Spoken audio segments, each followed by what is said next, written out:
Welcome, everyone, to Mexican Crossing Lines with your host, Cindy Gomez-Schempp. And Duke Gomez-Schempp. You're listening to 88.1 FM, KPPPLP, Fargo Moorhead, where we are adding local color to your airwaves. Now, I know I haven't been around for a while. We had the 4th of July holiday weekend, and I have been kind of mourning the deaths of two of my family members due to COVID-19. So I've been taking some time off to kind of regroup, but I've been paying very close attention to what's been going on. The protest that occurred in South Dakota, and who was there, who was part of that protest, who were the organizations and the leaders, many of whom I recognized from Standing Rock. But there is another controversy that has been brewing in the background, which has gotten very little traction, very little discussion, and I am here to talk about it. Those are the sexual allegations against Nahko Bear and his band Medicine for the People.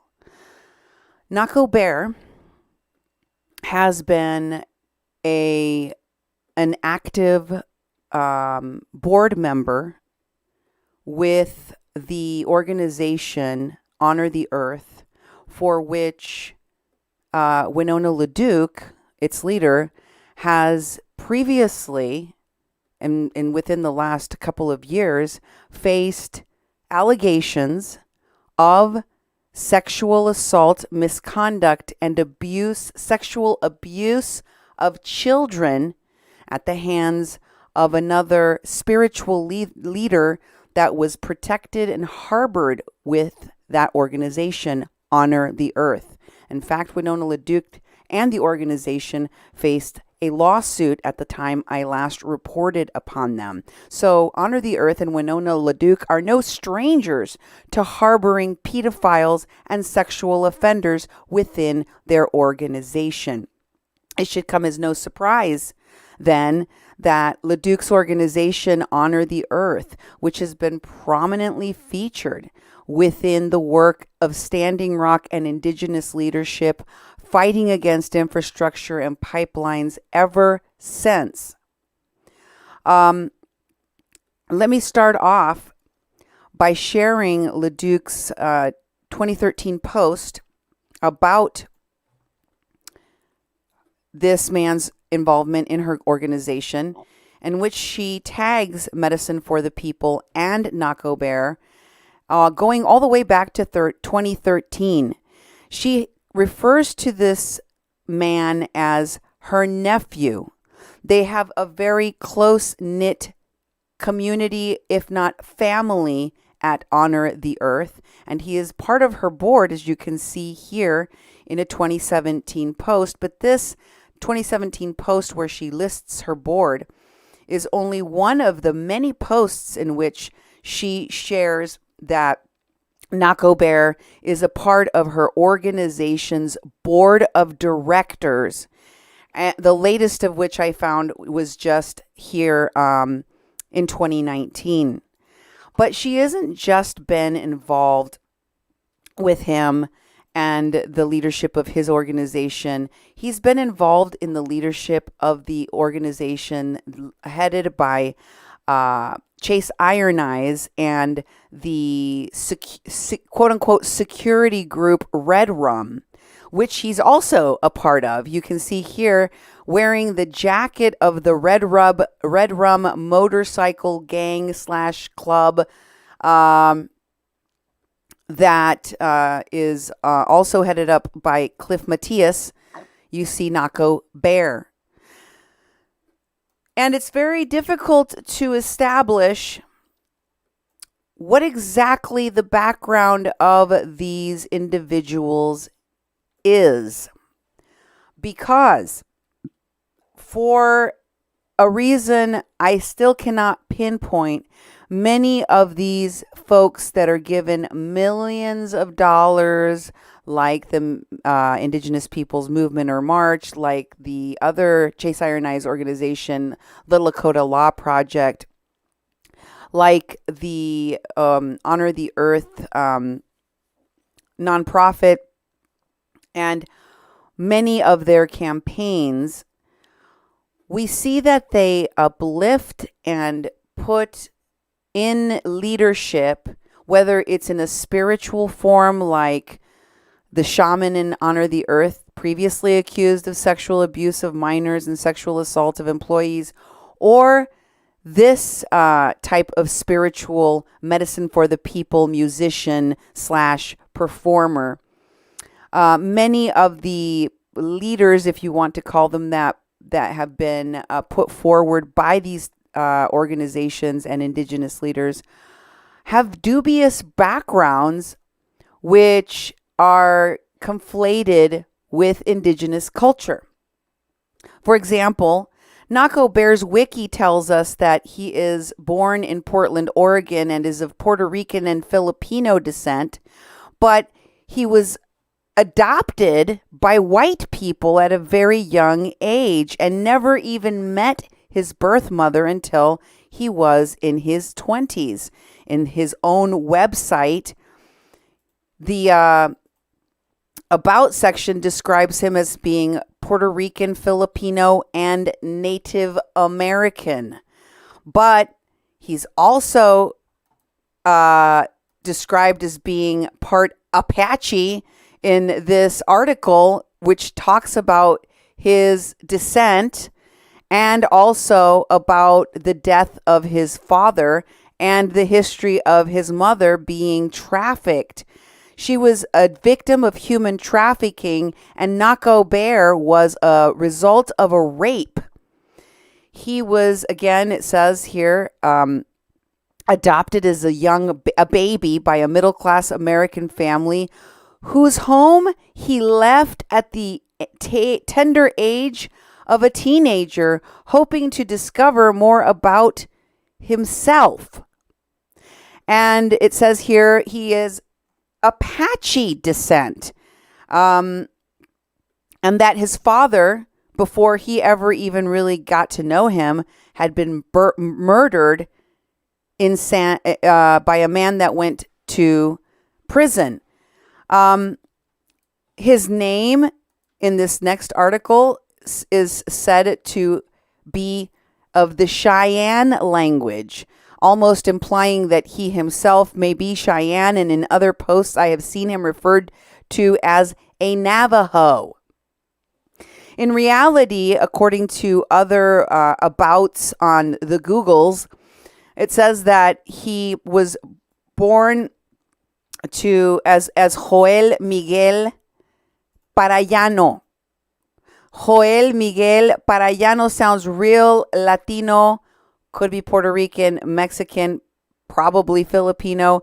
I doubt that he knows or can verify any real Native American descent. In this particular wiki, it says that he is both Mohawk and Apache. It's too confusing to keep up with. So is his back story.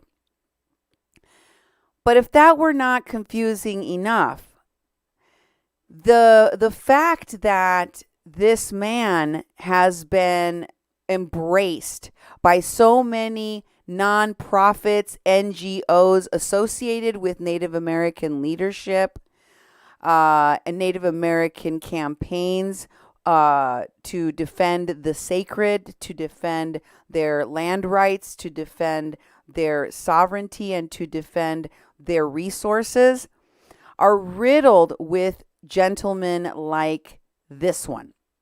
People who have a history of sexual assault or abuse, and in this case, accusations that Nahko Bear was a predator of underage girls, that he committed statutory rape on more than one occasion, that he has been previously investigated, that he has had police charges filed or police reports filed against him for which he has been investigated, and even that he has made settlements with some of his victims. So I find it very hard to understand as I sit here today and finally, after hundreds and hundreds of allegations of people coming forward to say, Nahko Bear is a serial sexual predator and pedophile, that nobody that propped him up and gave him agency ever said a peep before. But before I get into the meat and potatoes, the heart of the allegations against Nahko Bear, I'm going to share with you his statement. And before I get to that, I want to thank all of you who have supported our work. I want to thank all of you who have sent me continuously messages about what is going on that you want us to cover here on A Mexican Crossing Lines. Trust and believe that we are here for you. We are struggling with the effects of this pandemic, especially in our personal lives and our family at this time, as I currently have family members that are sick and have been mourning family members that have passed. But know that we are still going to be working on investigating and reporting on the important stories that you send us. So thank you for continuing to engage with us and support our work. Duke, how can folks get a hold of us? Well, you can get a hold of us many ways. You can, one moment, I got to bring this up a little bit. Okay, check. There I go. Now you can hear me. Sorry about that. Yeah, we're living in a pandemic, and we've got to take care of ourselves, but also we have an obligation to do this work. So we do appreciate everybody's supporting us and hanging in there with us. We aren't doing as many shows as we have, but some weeks we do. Some weeks we do shows every day. So it's very important for you to continue to send us information, and we'll use information, and we do thank you for supporting our work and also just making sure that you send us information, because when we crowdsource like that, we bring so much in. There's so much more credibility in our stories when you can do that, and there's many ways you can do it. And also, this is being broadcast on the air in Fargo-Moorhead on 88.1 FM, so there should be ways you can get hold of us. You can get hold of us by calling our message line, leaving a message, 701-566-0917. Again, that's 701-566-0917. You can send an email to Cindy at kpppfm.com or me, Duke at kpppfm.com. Find us on Facebook at 88.1 Fargo-Moorhead, the People's Press Project of Mexi-Can. You jump over to YouTube to Duke 1517. We're simulcasting right now on the YouTube channel and the Facebook channel. And you can go to our website at kpppfm.com and make a tax-deductible donation to help support our work. We're still doing the work. We still have bills for the radio station. We're raising money to continue this work, and you can contribute and be a part of that process. We'd really appreciate it, and it's tax-deductible. It's kpppfm.com/donate. I don't know what the excuse is going to be. I find repeatedly a pattern of deflection where once the allegations against an individual such as Nahko Bear, or should I call him Joel Miguel Parayano, are so many, in this case they number in the hundreds, that there is no longer any way to deny them, that there is no longer any way to dismiss them, to gaslight the victims, to silence them with threats, attorneys, and NDAs, non-disclosure agreements. But sadly, that is what I am seeing again. And it is documented throughout what I am about to share with you. But first, I want to give you the statement from Nahko Bear. This is what he posted on his page, and he didn't do it right away. Why?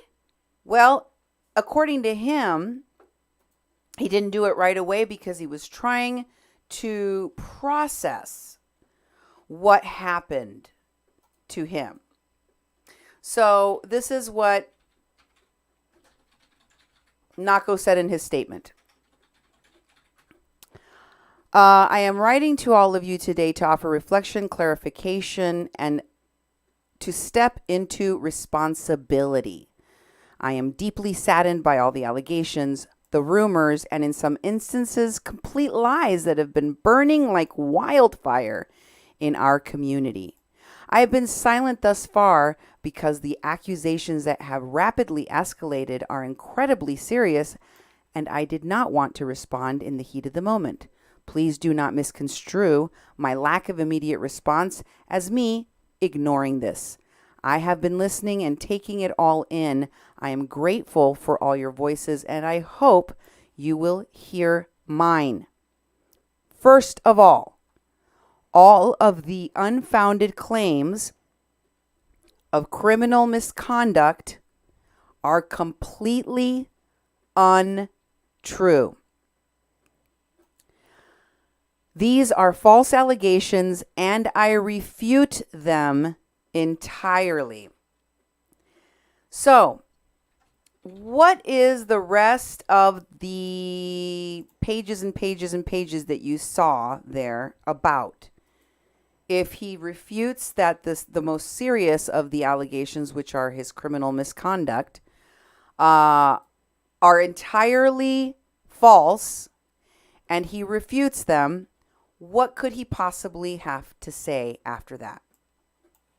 Well, according to this, he wanted folks to know that he does feel responsible for, he says he hasn't done anything illegal, but it's true that he has had bad choices that have caused people a lot of pain. What that means is very unclear because he doesn't give any detail to any of it. He says he deeply regrets how he's misused his privilege, and that as a community leader and as a musician, and that he deeply regrets how he has acted. He said he's ashamed of his behavior in this regard, and has wounded many people, both directly and indirectly. I am sitting in the awareness of the pain and the trauma I have caused. While it was never my intention to ever harm anyone, I understand that there is a difference between intent and impact. To each of you that I have harmed or caused hurt or even made uncomfortable, I am incredibly sorry. I understand that I have a platform that comes with great responsibility. I've tried to honor that responsibility through my music and my message. However, my hypocritical behavior has betrayed that message and trust and your expectations. I understand how upsetting that must be. There is no simple way for me to get this right, but I'm here for it. In order to be accountable for the pain I've caused, I know I need to change, and I'm committed to doing so. I'm grateful to the women survivors I have in my life who are helping me understand things I have been blind to, things that have contributed to me causing harm to others. I'm committed to counseling as well as doing the work better and understanding addiction and healthy relationships in all forms. I am seeking counsel from elders, therapists, and women who support me because this work I can't do alone. I also want to extend my deepest apology to my band and their family, my crew, along with my family and those close to me who feel I compromised and totally let them down by my behavior and my choices. This is definitely not the last that I have said that I will have to say on this matter. Please don't take my lack of visibility across social platforms or in public discussions in the coming days as me ignoring any of this. It's a lot of work through and a lot to work through and unpack. There are no quick fixes on the road to restoration and redemption. I know that I have been a guide for many, and today that those tables have turned. For those of you who are willing to guide me, I'm coming to you for guidance. I know I am not alone. To each of you that are continuing to stay by my side, to support, hold me accountable, teach and lead me to a better place, thank you. The emotional and spiritual investment of each of you, my community, is something I treasure and believe to be sacred. I know you are invested in the highest outcome for all. I'm beyond grateful to be part of the community that holds itself accountable, cares so much. Okay, so you've heard his pretty much the whole statement. I wanted to make sure and read it because when people make these kinds of allegations, and I will show you that I feel comfortable enough sharing these allegations because they have evidence to back them up. They have evidence to back them up. What do you think what was he copying to there? Did he specifically say anything that you can pinpoint that he is taking responsibility for? No, I thought he was taking some time to say something. The statement that you had up there was put out just a few days ago. The 3rd of July. A week ago, and for him to, I felt he had to say something because these allegations are coming and coming and coming. This evidence is coming and coming. I mean, it's overwhelming how much I see in so many feeds. I'm like, what's going on with this Nahko Bear dude? And it's like, and this long posts from people coming out that are using their names and are being anonymous or talking about other people's. And as that happens, I see people doing distance between them and him. So I felt, from a PR standpoint, he has to say something. And when you're all benevolent like that, I'm sorry for this. I need to be held accountable, but those of you standing with me, stand strong. Hey, it's just like trying to do something to try to stop the wave of the stuff that's coming at him. By the way, he has a PR team. He has lawyers. His band does too. They've also put out a statement, which I will share with you at the appropriate time in this show for contrast, about some of the allegations made, not only about Nahko Bear, but his entire band. But first, I want to give you a taste of these allegations. Hundreds of them. In some of the posts, the names of the original poster, most of these posts, if not all of them, were public posts, comments made by people discussing Nahko Bear's sexual assault allegations and giving their own personal accounts with their names and profiles. Some of those names have been removed. In some instances, they have not. Let me share with you this first post in which the victims talk about how they were discouraged from filing police reports. In this one, somebody asks, so why didn't any of his victims, like your friend Mariah, file assault charges or anything? The person responds, it's a long story and there's a lot of personal information. But basically, there's a police report, but she's discouraged from pressing charges by the elders who are in both Mariah's and Nahko's lives. They were encouraging them to keep it outside of the court and to work it out together. She was then shut out from the inner circle and lost her voice in the matter, and she missed the window of opportunity to press charges. It's also possible he would have fought tooth and nail to the end of that. And this next one, he says, they talk about how she recently signed a non-disclosure agreement delivered by his legal team for $50,000. She's a single mother of 2 daughters, and she felt that she was going to be financially and emotionally drained through this whole process, so she decided to take the NDA and the $50K. And finally, you can see that it's clear that the so-called elders, it wasn't just lawyers, it were people in his inner circle that discouraged this woman who had filed a police report not to press forward with charges and take this to court.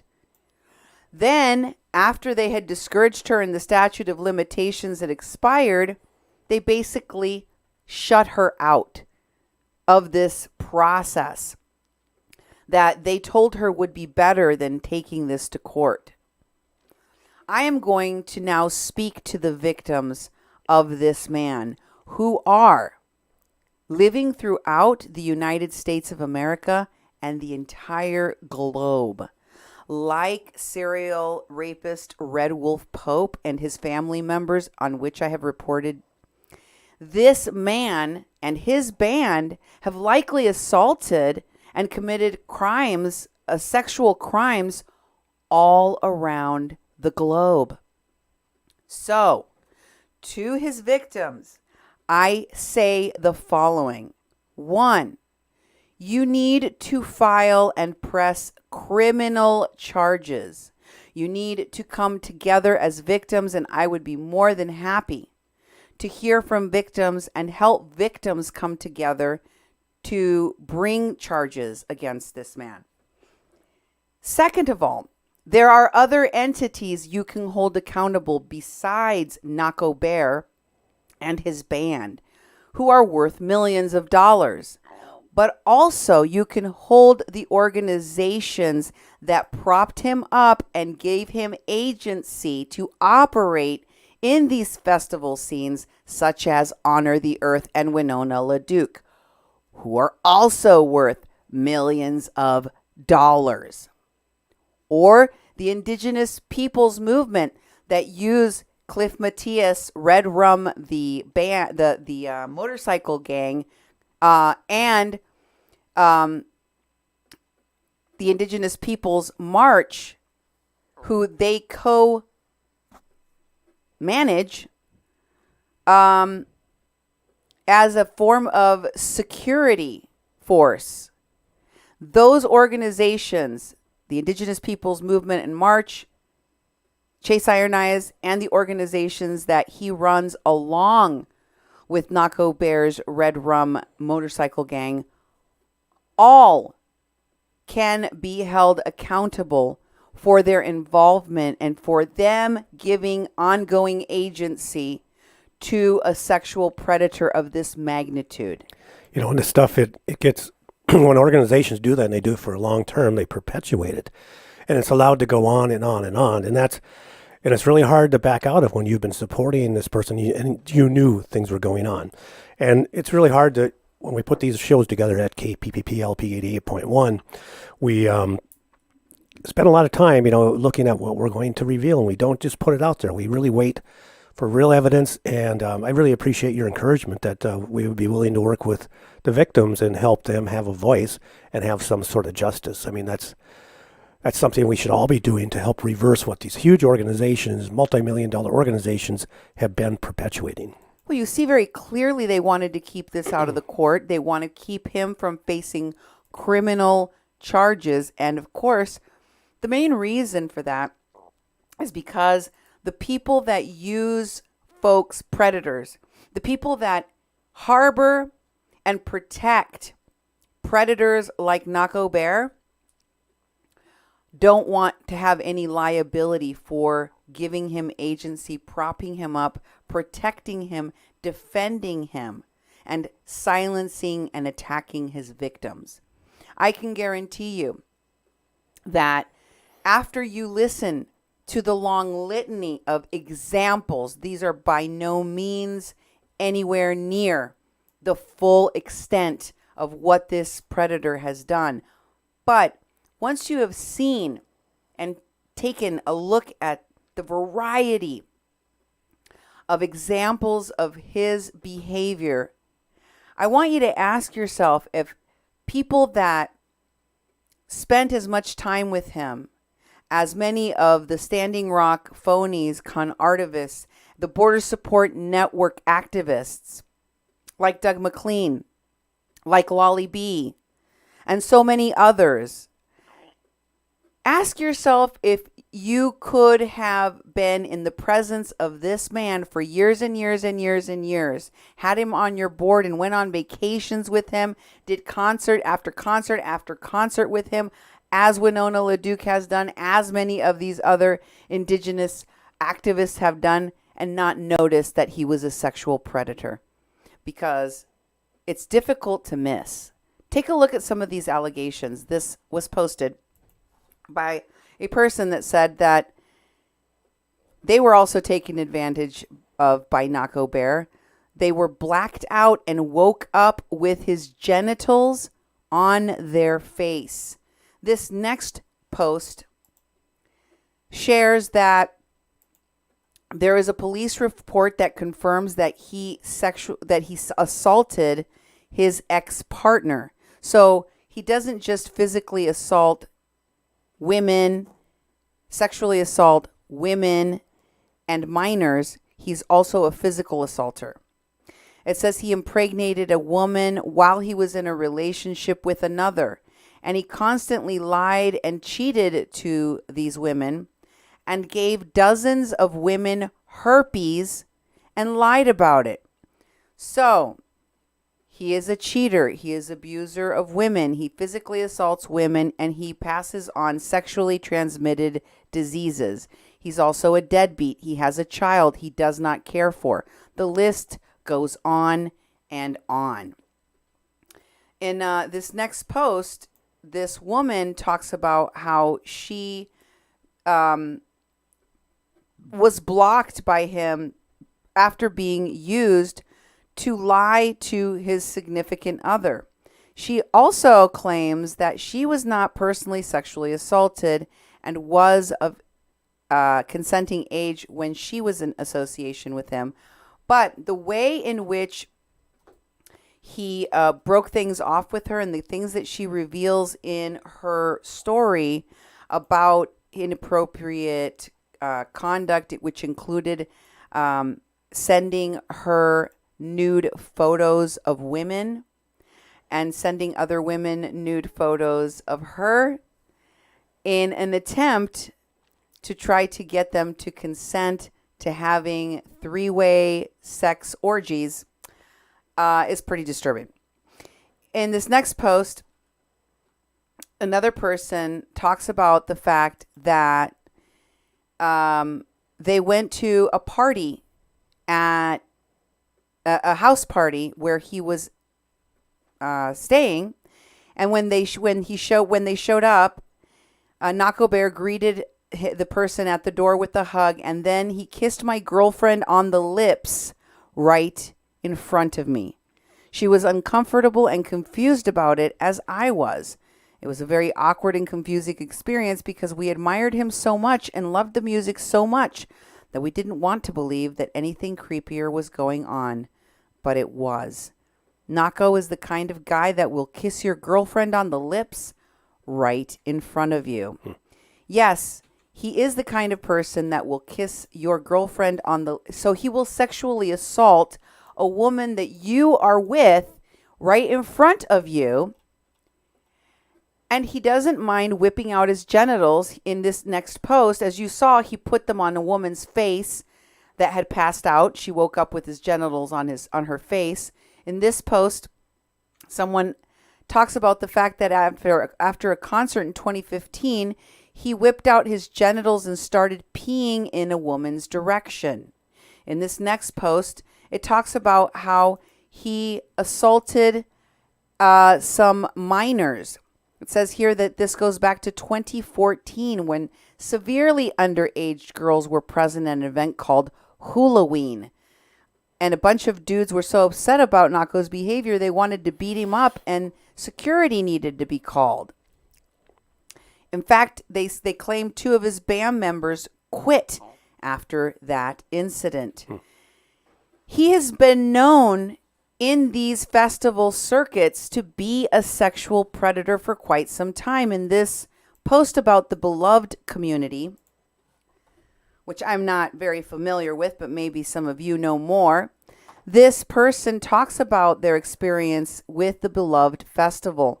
And they describe how prior to the event, this person was in charge of providing a sanctuary, a safe space for queer and trans people at the event, and they had already heard about this Nahko Bear being a predator. And they took very seriously the fact that this person was a danger. They had been informed that he and his band would not be performing at this event because Additionally, it says the leader of the BIPOC sanctuary and I were informed about the reality that Nahko was at the time and currently still is facing felony sexual assault charges inflicted upon multiple loved ones within the beloved community. These allegations motivated the founders of the festival to firmly take a stand to strongly push to disinvite him. And it says here that the only reason that they had a problem was because Nahko Bear was the only quote-unquote indigenous artist in the lineup at the festival. Remember, he's actually Puerto Rican and Filipino. It's dubious whether or not, as I pointed out at the beginning of my show, there is any indigeneity to this man. But that doesn't really matter because they felt the need to keep him on the roster and put him in the show despite the fact that he had assaulted and was under investigation for sexual assault of multiple people in the very communities that he is said to represent and to protect. In this next post, the same person talking about this said that they were proud of the festival owners for taking a firm stand of disinviting him, even though they were concerned about not having any indigenous musicians on the roster for this indigenous festival. And all of a sudden, they hear Nahko Bear's song come on the stage when Aloha Ke Akua began, and I couldn't help but burst into tears at the emotions. I'm getting teary-eyed just remembering the moment now and how powerless and paradoxical the whole experience felt. His attempt at a speech was sickening to me. It was a complete failure and was heart-wrenching to witness, to blissfully ignorant beings eating up his buzzwords and spiritual elitism, blinded by the masks of ego. And finally, in this last post, he says that he found out later the only reason that he made it up on stage was due to insidious threats made made to the festival by his lawyers and his PR team that would put future festivals in jeopardy. That is the strong arm tactics, not used once but repeatedly by the allegations of many of these people, that he was using elders, that lawyers, that elders and threats were used to silence people even when it was known that he was a predator. In this next post, once again, someone using their full name and profile say that he dated a woman who got pregnant by Nahko Bear and was threatened by lawyers. Here is another one in which the poster claims that 4 or 5 years ago at Harmony Park here in Minnesota, she had met Nahko and his crews and basically assessed that what she was witnessing felt like he was running a sex cult. There were many people that knew, that could see it from far away. Not this last month, not during this year of pandemic, but for 4 or 5 years. The next comment says that he saw a show with Nahko where he was very close to 2 young girls that couldn't have been older than maybe 18. He could clearly see that this guy was texting these young girls and being a creep. And so did the people that worked with him. Lila June, who is now a prominent fixture and running for a seat in Congress, I believe. She's also a musician, a reformed musician that is a recovering addict.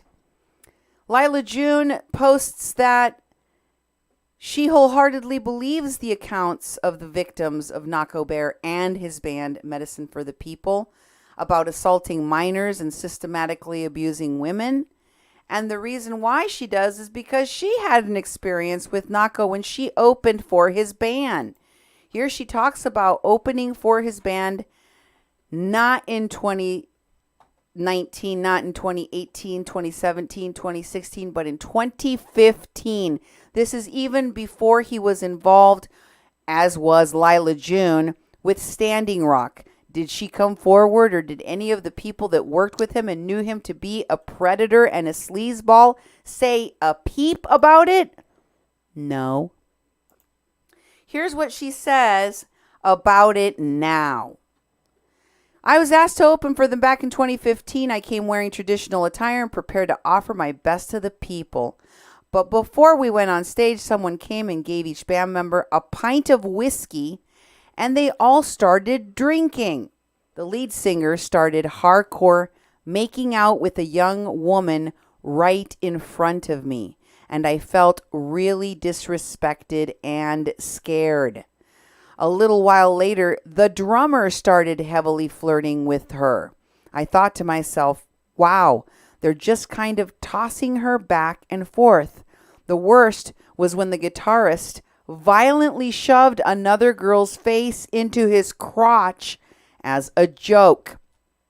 The guitarist was saying a lot of horrible sexual things to this girl and harassing her right in front of my eyes. I was shocked. You remember, and you've seen this woman, Lila June Johnston's ongoing support for people in Standing Rock, for the leadership of Standing Rock, and ongoing campaigns regarding Standing Rock. Winona LaDukes, Honor the Earth, and many of the other leaders who propped this person up as part of their organization, Duke. Oh, yeah, yeah. How is it possible that this woman, Lila June Johnston, is jumping on the bandwagon of the hashtag Me Too? We're going to all talk about our stories of Nahko Bear now, but never bothered to tell anyone about it before. Well, my opinion, is that when people are involved in covering up for, sexual predators, and then they get caught, and then all sorts of people are coming forward, you try to do it. So you have to do the distancing. You got to start to protecting your own, because you've been enabling it. And I remember her singing all sorts of songs, and we actually took her music and put it on the radio. We were playing her music on KPPP LP 88.1 FM, because there were so many musicians at Standing Rock that were talking about the issues of Standing Rock. It's very hypocritical, and it's going to be hard for her to, even you're going to cover a little bit more of what she said, but it's really hard to pull out of that no matter what you say. I just want to show very clearly this wasn't a vague Lila June moment where she thought she witnessed something that was inappropriate sexually and or possibly criminal, and she wasn't sure about whether or not it was wrong, so she decided to hang back, and she didn't want to slander this band and its lead singer. No, she was very clearly disgusted with his behavior and was terrified. This is what goes on in this post. From there, she says, the guitarist was the most unkind from my perspective. He really scared me. He asked one of my friends, one of the people she was with, he asked one of my friends to buy drinks, alcoholic drinks, I'm assuming, for a girl because she wasn't old enough to do so. Just an hour or so after this, they, the band, were all on stage singing about grandfather's guidance and all their spiritual lyrics. The crowd was nonetheless moved.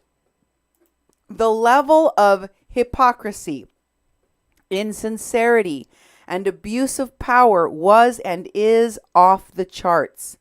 To even be invited into it as a Native woman in recovery was incredibly disrespectful.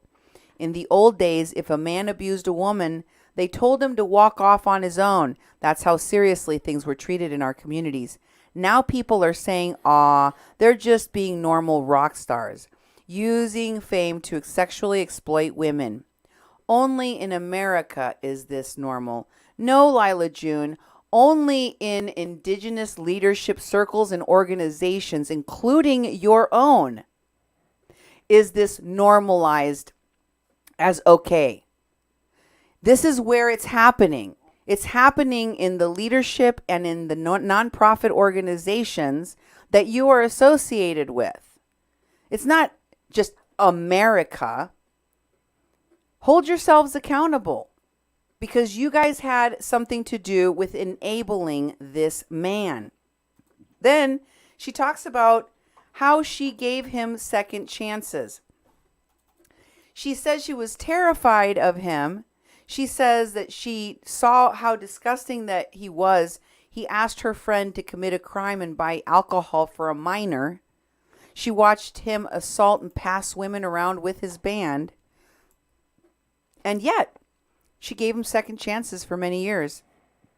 She talks about being very happy that he was barred from performing in Harmony Park, and that it's important to remove unsafe people from our communities, which is different from judging or punishing them. She can't judge or punish anyone, she said, because she's not the creator, but they can keep people safe. Yeah, it's a day late and $1 short, Lila, because this has been going on for years. How many victims of his could you have prevented if you had spoken out after you saw all of this in 2015? Or how about bringing it up when you saw him again in Standing Rock in 2016, or at events following Standing Rock in 2017, in 2018, in 2019?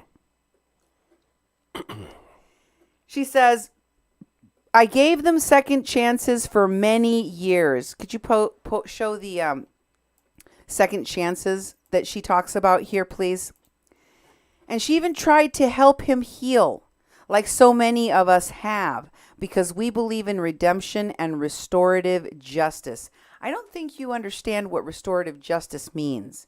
It doesn't mean that you take and re-victimize the victims by standing with the predators and helping them to heal. But even with the overwhelming support and ceremony from all sides, they continued their systemic abuse of women. Yes, they did, Lila, while you watched it. While you all watched it. Lord knows my past is anything but glorious, but myself and others have done the work to put down the drugs and become safe for our communities. That is what we have been asking these guys to do for years, and they just blew it off and even use it for further self-advancement. So instead of just continuing to ignore that they were systematically abusing women, you continued to give them second and third and fourth and fifth chances, as you said, for years, while watching them ignore and abuse women and continue down this path. And you said nothing, and you did nothing. It sure seems convenient now that you want some kind of kudos for finally coming forward and saying, oh yeah, I knew about this the whole time. Where is the redemption in that? Here is the post from Harmony Park, called This is a Perfect Harmony LLC, speaking out about how Nahko will no longer be allowed at Wookiefoot events. This is the first step in making Harmony Park safer, more inclusive place for women and minors. We still demand that more actions and policies be put in place to help heal our community and its members. And Lila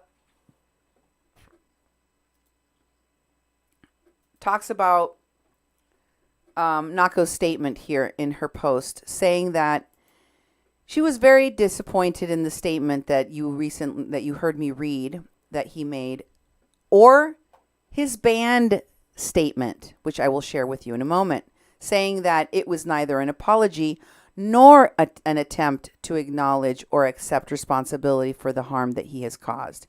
It was a vague acknowledgement of some unspecified bad behavior and a vague denial of other unspecified accounts. It was obviously just another attempt to avoid facing consequences for the harm he has caused. Healing starts with taking accountability for your actions.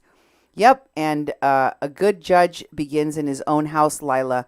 El buen juez por su casa empieza. I know you speak Spanish. So why don't you start looking inside? Someone that is truly ready to learn, change, and grow would have done that long ago. Perfect statement for yourself, Lila June. I hope he realizes that he is continuing to harm his community until he continues to take true responsibility for what he has done. Yes, and you know what, Lila June?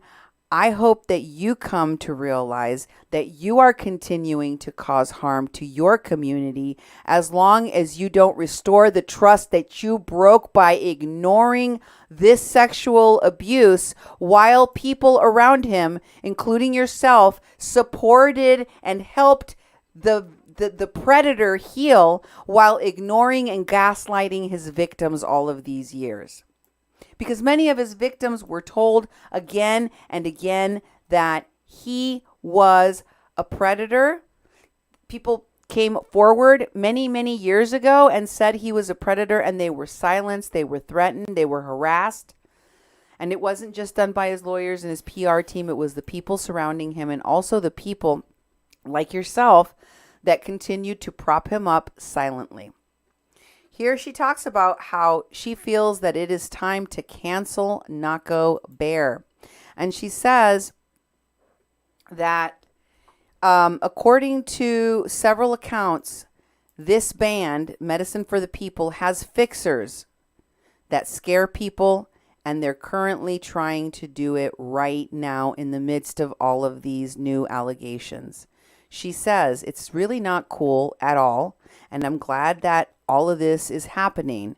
So you knew that there are fixers. You've known that there are fixers, that this band is known to threaten people, and you let it go on for years. She says sometimes you have to lose everything to realize it's not worth having. All the cars, houses, clothes, flights, drugs, fame, adoration are not worth it. Choosing these things over the truth and over the health of the people is not worth it. So let's give them the gift. She speaks of the band that they deserve and set them free from these patterns. What she is saying is that this band deserves to lose its fame, its fortune, its flights, its drugs, its groupies. That doesn't still speak to the accountability. You sound like one musician, like one celebrity, feeling sorry for the loss of the celebrity of someone else. What needs to happen is that people like him need to be criminally held accountable for statutory rape and sexual assault. That's what needs to happen. Here's the pathetic statement made by the band. And you saw that Lila June said that Nahko Bear and his band behaved reprehensibly. Mm-hmm. It's not just him. This is what the band said. What did the band say, Duke? Oh, our hearts, make it a little bit bigger so I can read it. Our hearts go out to the women who have been hurt, and we stand in listening into the voices of the ones who have shared their stories and experiences with Nahko. This has been a lot to take in, digest, and deal with, and we hope that taking our time to address these allegations has not caused more harm than there already was. To be clear, we have never seen evidence of any of the kinds of criminal behavior being alleged. We would not have been silent about it if we had. We also feel very... What? Yeah. Even though they're accused of doing the same behavior. Exactly. We also feel very strongly that men need to be having conversations among other men about these topics in an effort to hold each other accountable for a more inclusive, safer, and collaborative future for women. We would be making a larger effort to continue these conversations, seek counsel, and to work on a list of actions to address the statements of power dynamics in the music space and to hold Nahko, ourselves, as well as other men around us accountable. We're also working to accept the responsibility of unpacking what role we may have played, explicitly and inexplicitly, That's not a word. in a culture that supports patriarchal systems. Yeah, I couldn't hardly say it. I didn't know what that meant. We are listening. We are here to learn and grow. And we will do better in standing up for women. We ask that other men join us and journey forward. Finally, the statement is only the beginning of the conversations about how we can all become more thoughtful, perceptive, and inclusive Sound familiar? in community through action. Sound familiar? Yeah. That's exactly what he said at the end of his own statement. Yes. Oh, this is just the beginning. Don't think this is it. I got more to come. More to come. Yep, exactly. You know, these are carefully worded PR statements from people that know that their time is up. Mm-hmm. That their bookings in the future are going to dry up.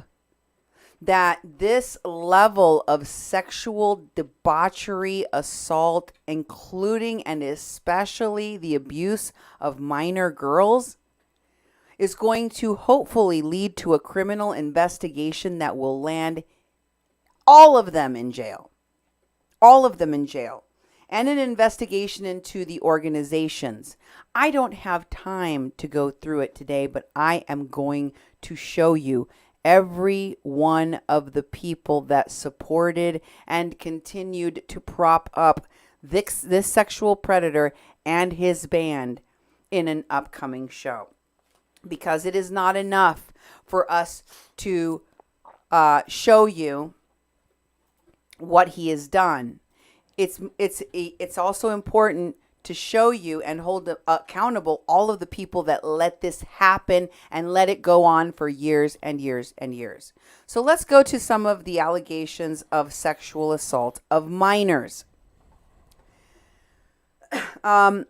This one is from a woman named Hannah Goodman. She edits that she has added some tweets, some Twitter conversations and screenshots to her post that he put his hands under her shirt at the time when she was 16 years old and he was touching her inappropriately. And that there are certain people trying to claim that she's a liar. That's why she added the photo so people can see that she actually met him, and her text so that they can see the conversations in which she tells this man she is underage, and he acknowledges that and talks about getting her backstage to see him. And she also says she's very scared. She didn't want to come forward, but she feels that this man is such a dangerous predator that she has to warn others. A child, probably not a child anymore, but this young lady had to be alone in coming out and telling people what happened to her because, sadly, people like Lila June, people like Chase Iron Eyes, people like Winona LaDuke, and many other people in leadership, especially among the entertainers and the Hollywood people, including Frances Fisher and others, who promoted him, who continued to hire him, who continued to protect him, weren't courageous enough to do that. All while claiming to protect the sacred, all while claiming that they stand for women, all while claiming that they want to stop the rape culture that is so prevalent, that is affecting women, that leads to missing and murdered Indigenous women. The hypocrisy is deep. This is the account of this 15-year-old girl. At the time, she was 15. She said she was a huge fan of Nahko and reached out to him on Twitter. She made a video for him telling him how much she admired him and how his music had helped her out during rough patches of her life. He then provided her with his cell phone, and they began conversations which became too familiar and in some ways inappropriate. And although this young lady knew or felt that these things weren't right, she hid these conversations from her parents at the time because she thought it was so cool that a celebrity wanted to hang out with her. Months later, she ended up at a Music for the People on the Music for the People guest list at an event called Shangri-La. By then, she had turned 16, which is when he put his hands under her shirt. She met Nahko, and he began to get handsy with her. It started with hugs and then progressed to other inappropriate behavior, fondling her back, rubbing her back and sides, and then fondling the sides of her breasts. She felt that something was wrong, but at the time, this man was a hero to her, and she didn't know how to handle it. She just felt so honored. She tried to tell herself that she should feel good about the fact that this man was sexually assaulting her because that meant he liked her. And she came to try to come to terms with the fact that Nahko had crossed a boundary with her when she was a minor and caused her trauma. She's working through it in therapy, and she feels the duty to raise her voice and stand in solidarity with his victims.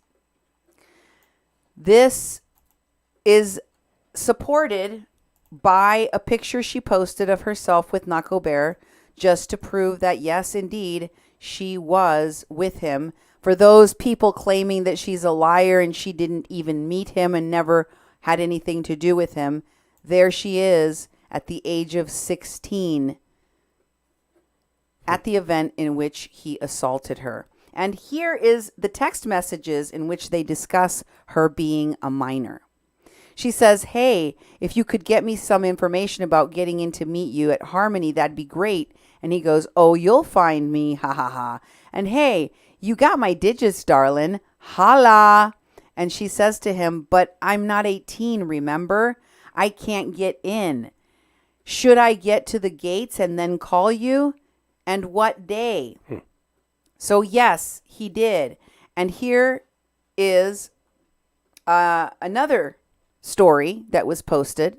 In this one, a woman named Corinne Garnier is talking about how multiple women have come forward to give their accounts about sexual assault and manipulation, and that this is the story of yet another underage victim, different from the one you just saw pictured with him at an event at Harmony Park. As you can see, that photograph is of this other young woman who also provides photos of herself with Nahko Bear, as well as text messages to back up her story. In these accounts, they talk about spiritual rituals, many of which involve drugs and alcohol. It is, I think, a perversion of what spirituality is, in my humble opinion. Corinne here talks about the fact that it's very embarrassing for her to talk about what she experienced, but now that even more women have come forward to accuse Nahko of sexual assault, statutory rape, and general sexual misconduct, I really feel the need to make a post about my experience with him. I first met him in 2015. We communicated off and on for the past 5 years, but the most active part of my relationship was from 2016 to 2018. During that time, he texted, responded to Instagram stories and tweets. He guest listed me to a dozen festivals and shows and offered to fly me to Los Angeles to stay with him at his home. He made me feel special. He called me pet names. The times I met up with him at shows and festivals, he brought me into spiritual rituals with his members, and we played and sang music together. In this next part of the post, she talks about how these are credible stories. We lose track of where we were here. Yep, I'll get it. You can just stay on. Well, we're going to be moving to the very next one right away, so you don't have to put the camera It says another message. She was sent a message. He abruptly blocked her one day after sending her a message telling her that he needed her to apologize because he was trying to get back with his girlfriend. And it says here, another message that portrayed me to be some random admirer of his, sending him unsolicited messages, photos, thus absolving him from his guilt of our relationship. I am positive he was going to delete the first message and then show his partner the edited direct messages in order to trick her and lie to her. I felt so betrayed and disgusted. He then blocked me before I could respond. Then, that fall, he unblocked and attempted to reach out to me and apologize. I'm sure it was because his relationship was over and he wanted to hook up with me again. We've communicated several times, but I have not seen him since. He didn't ever sexual assault me, and I was of age when I associated with him. But I wanted to share my story to add credibility to the claims against him because I truly believe he is not a good person. And here, in this next post, you can see that they're talking about, she's talking about how he abuses his power. He is an egotistical person who has a whole lot of growth he needs to do. The way he conducts himself in terms of relationships with women is predatory and wrong. This woman feels very bad because she was abused by him, and she feels like she didn't say something sooner. Most of these women feel that way. Those who are his victims and those who have witnessed his behavior. In this next post,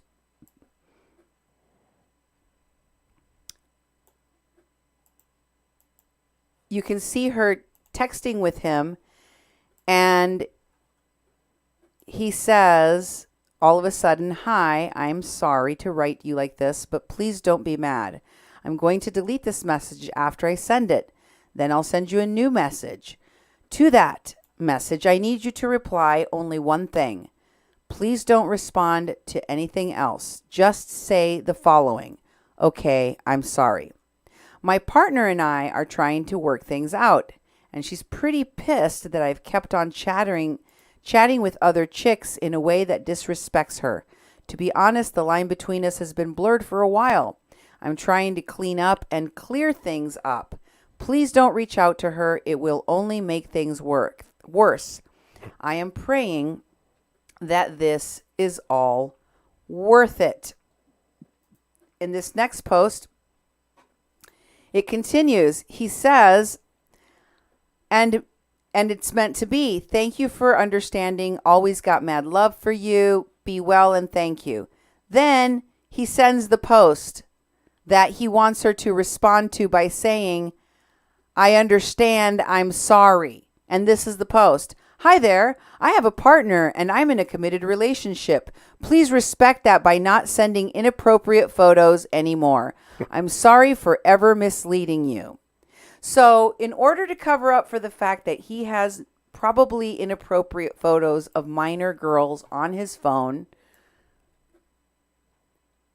he contacted this woman. He's been having a relationship ongoing on and off for years, and tells her, I'm going to send you this weird message, and all I want you to say is thanks. And then he blocked her. Oh. And then months later, he sent her this message. Hi, just wanted to say I miss you, and I'm sorry about all the drama in the spring. I'm in Philly for the next 3 days. DTF? Do you have some time for me? Yeah. After I used and abused you? This guy is very predatory and very gross. This isn't something that was a secret. I want to reiterate, it is common knowledge. There was a post that came out years ago in which hundreds of people openly spoke about their allegations against Nahko Bear. Take a look. Can you please read some of this? It says, a few years back, Right there. A few years back, Nahko was called out publicly on a thread that received hundreds of comments, many of which were first-hand experiences of people's encounters with the well-known festival artist. There are many people who have experienced groping, sexual pressure, and assault from this man. He's also been witnessed grooming and taking sexual advantage of minors, by myself included. My experience with him took place late at night at a campsite at Harmony Park about 5 years ago. I witnessed him making out with a girl who I knew was underage, as her father was camped with us, in that it was just general knowledge within our camp how old he was.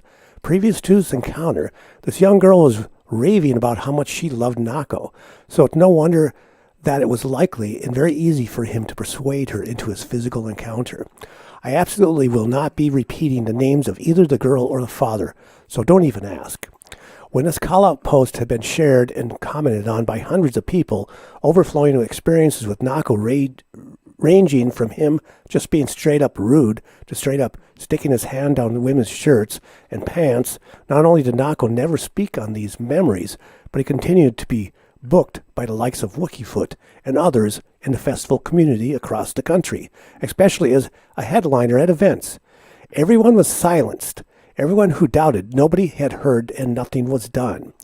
I would hope that in the light of all the recent events having to do with women, non-binary folks, and men alike coming forward about their abuse and trauma that followed, people will start to take this blank seriously, and these people will be heard in question and will be held accountable. Finally, in a community that praises itself on healing, it provides to its members the love it extends to all walks of life and a zero-tolerance attitude towards hate, bigotry, and abuse.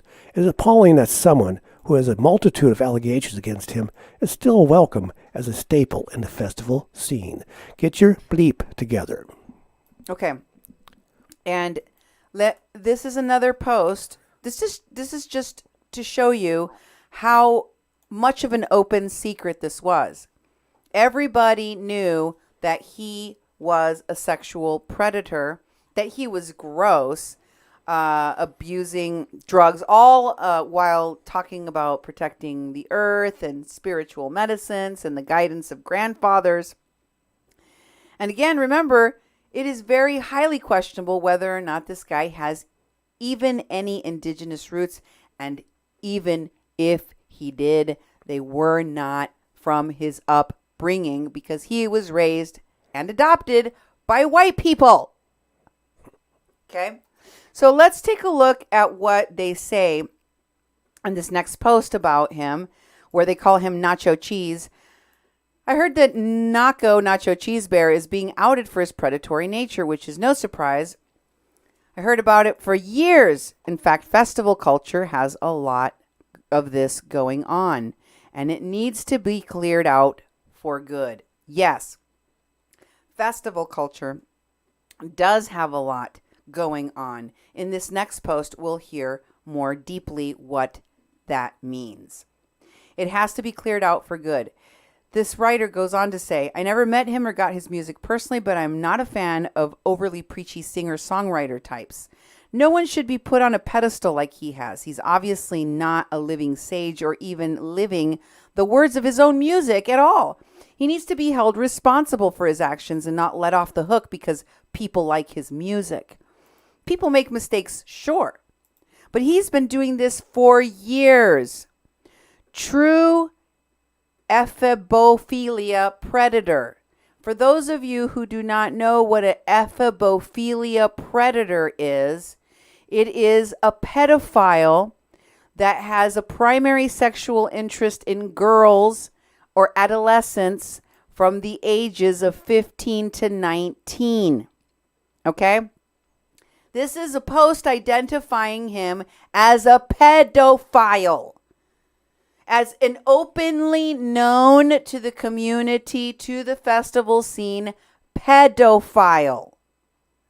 And it goes on to say, and I would highly recommend boycotting his music and his live performances moving forward. I hope he heals one day, but I doubt he will because his actions are pathological. He's definitely not safe to bring around teenagers at all. And honestly, he's done enough to have a lifelong ban from all festival culture. We really need to stop putting people in celebrity roles and giving people power over us. Lots of these types of people are sick to the core. He's no Red Road warrior and no brother of mine. It's the year of reckoning. Yes, it is the year of reckoning. It is the year of reckoning. And guess what? This guy is toast. Here is yet another post about how everyone knew that this guy preys on women. This one says that folks wanted to believe in Nahko. They needed Nahko. He knew that and ultimately rode a wave of fame and popularity, not to actually evolve his spirit like he sang about in his songs, but instead to prey on crowds of people to gain things, mostly women, many underage. That sounds like the description that Trump gave of Jeffrey Epstein. Yeah. He likes to party. He's a fun guy. He likes to party with women, mostly underage. This person goes on to describe the fact that they believe that there's something very seriously wrong with this man, and that they don't believe that people like him should be given any kind of power within the healing festival circuits, new age, whatever you want to call it. I agree. I couldn't agree more. But he is not just a sexual predator and a pedophile. He's also an all-around horrible person. And let me share one more reason why. About a couple of years ago, in 2018, I believe, we learned about the horrible story of the Hart children, a group of black children adopted by two lesbian white women from Minnesota, South Dakota, and many other states, which they bounced from to and fro to hide their abuse of these children from the law.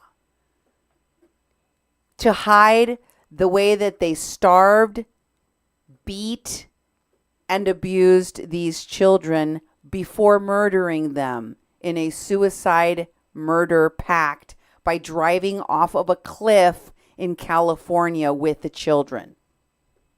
Okay? It's a horrible story. Mm-hmm.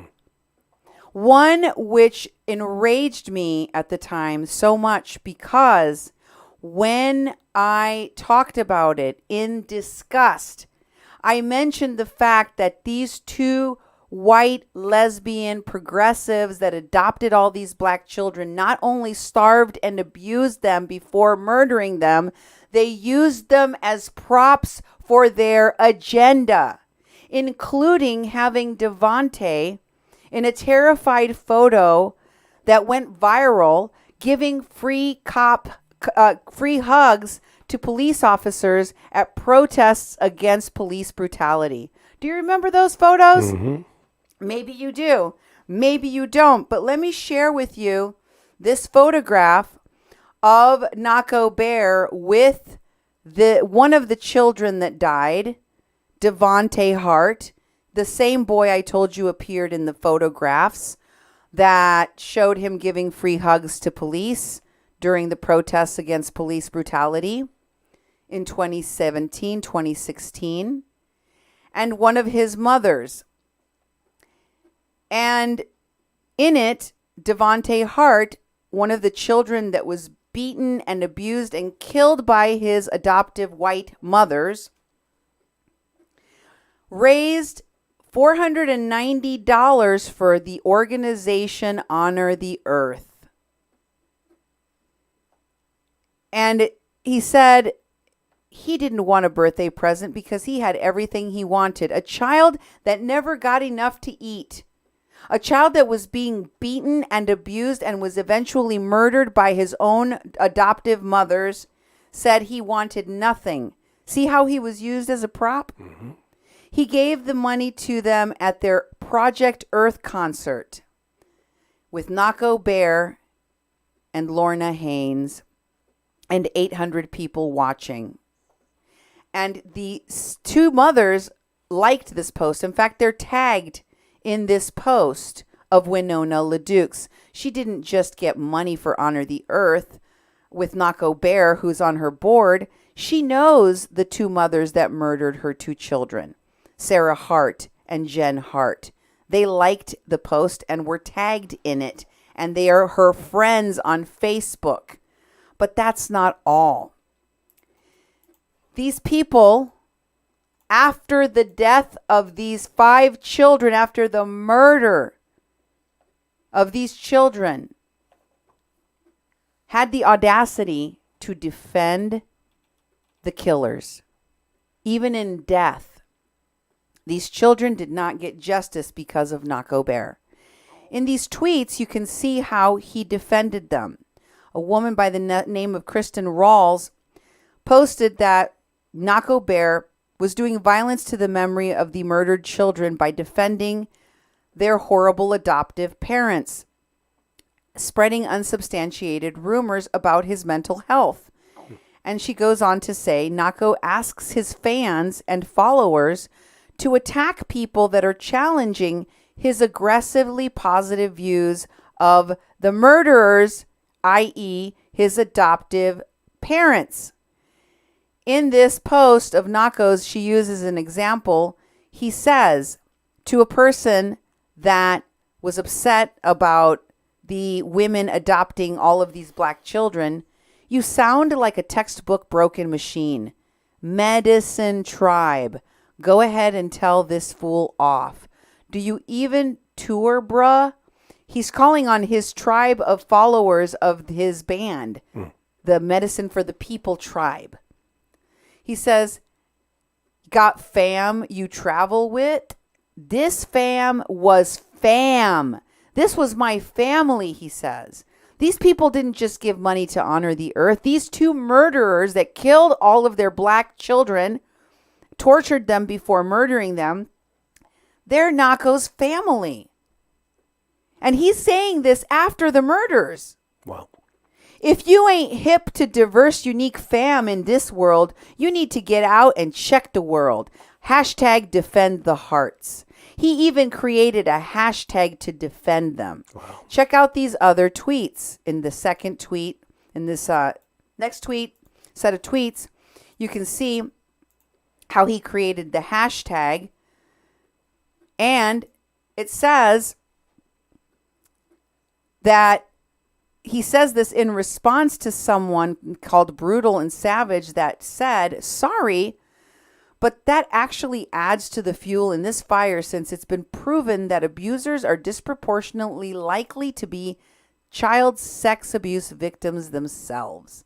So this person calling into question the motives and the behaviors of these 2 women was defended by Nahko Bear. And here's another tweet along with an article from Catu.com, which alleges that, according to the Seattle Associated Press, that a woman that lived there told Oregon child welfare officials back in 2013 that Jennifer and Sarah Hart abused their children. These 2 women that plunged their vehicle off of a cliff and murdered all of their children had apparently been coaching their children for years, and nothing more could be done. Even to defend themselves, they were silenced.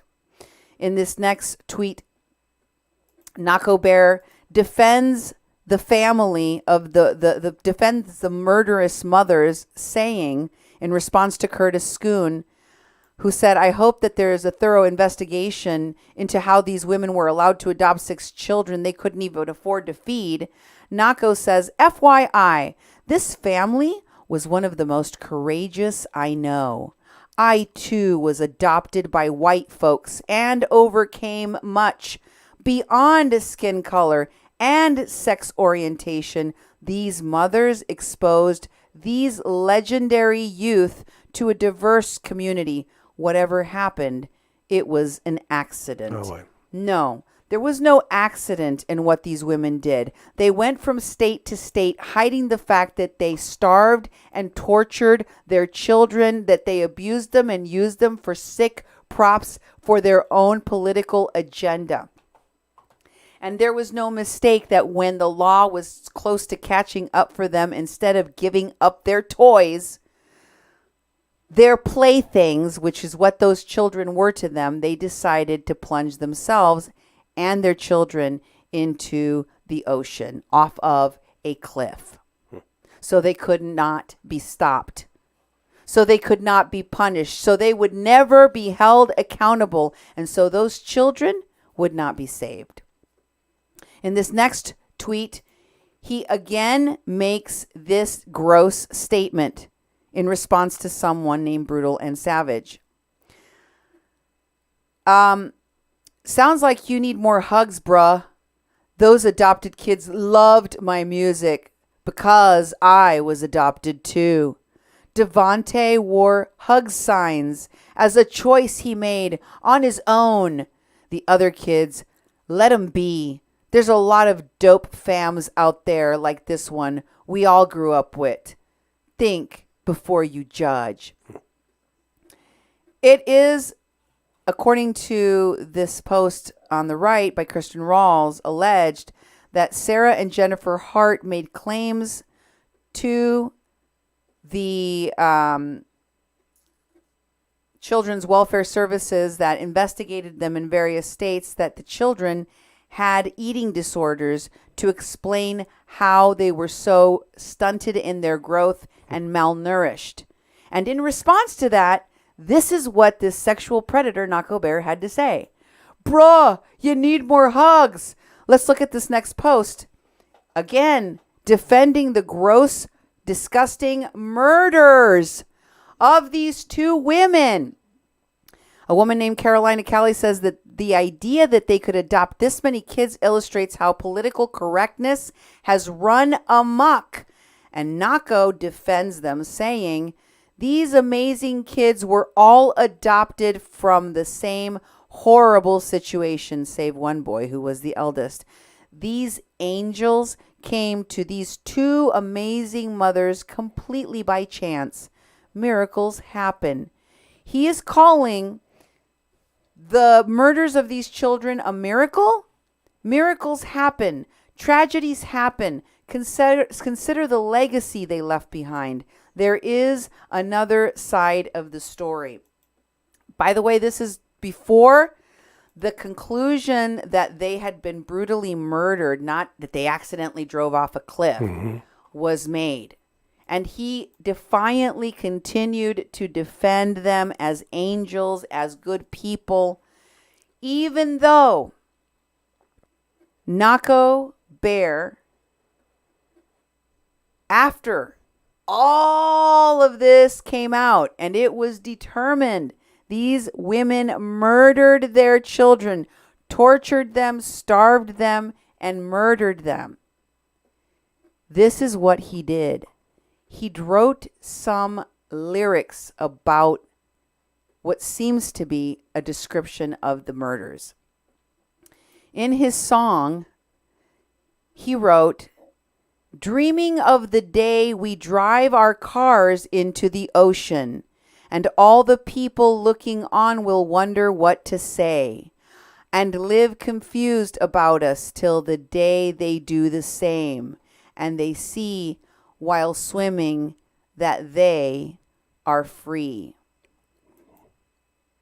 You think that was something else? No. About something else? That's so crazy. Wow.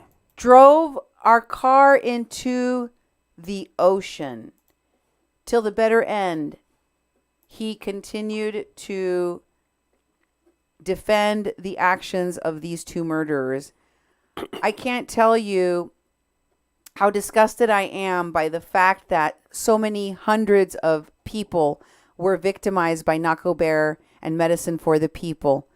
But we will continue to expose not only as victims come forward, but in my upcoming shows, you can expect me to link Nahko Bear to all of the organizations that propped him up and harbored this sexual predator in their midst and said nothing. They too must be held accountable for what they have wrought upon our community, upon the planet, upon women, and upon children. So stay tuned to my upcoming shows about Nahko Bear and all of those who propped up this sexual predator and his band here on A Mexican Crossing Lines with your host, Cindy Gomez-Schempp. And Duke Gomez-Schempp. You've been listening to 88.1 FM, KPPPLP Fargo Moorhead, where we are adding local color to your airwaves. Have a great weekend, and God bless.